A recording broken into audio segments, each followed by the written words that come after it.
Bom, gente, vamos falar agora sobre o passo 4, análise de falhas. O que é o passo 4?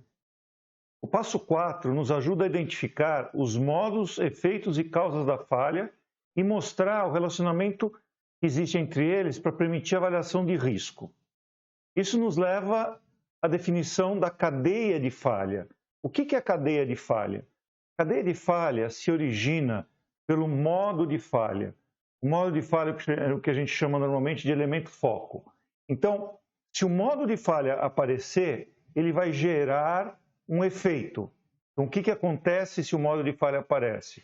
Acontece o efeito. E por que o modo de falha aparece?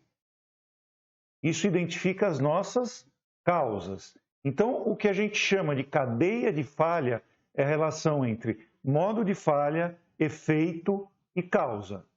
Agora, vamos tentar entender um pouquinho o que significa cada uma dessas coisas. Efeito da falha. Efeito da falha, eles estão relacionados às funções de um item do processo. São descritos em termos do que o cliente poderia perceber ou experimentar. As falhas poderiam afetar a segurança ou, de repente, causar não conformidade com a regulamentação. Se isso acontecer, elas deveriam estar claramente identificadas no FEMEA. Quem que são os clientes? Os clientes poderiam ser clientes internos, por exemplo, próxima operação, e clientes externos, por exemplo, a montadora, ou usuário final do produto. Então, isso é efeito. Modo de falha. A maneira pela qual o processo poderia fazer com que o produto não seja expedido ou não forneça a função pretendida. Isso é o que a gente chama de modo de falha. E causa? Uma causa da falha é uma indicação do porquê a falha poderia ocorrer, porquê o modo de falha poderia ocorrer.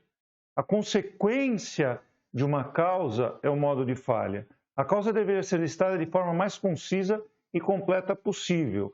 As causas estão relacionadas aos 4M, como máquina, material indireto, mão de obra e meio ambiente, como vimos anteriormente.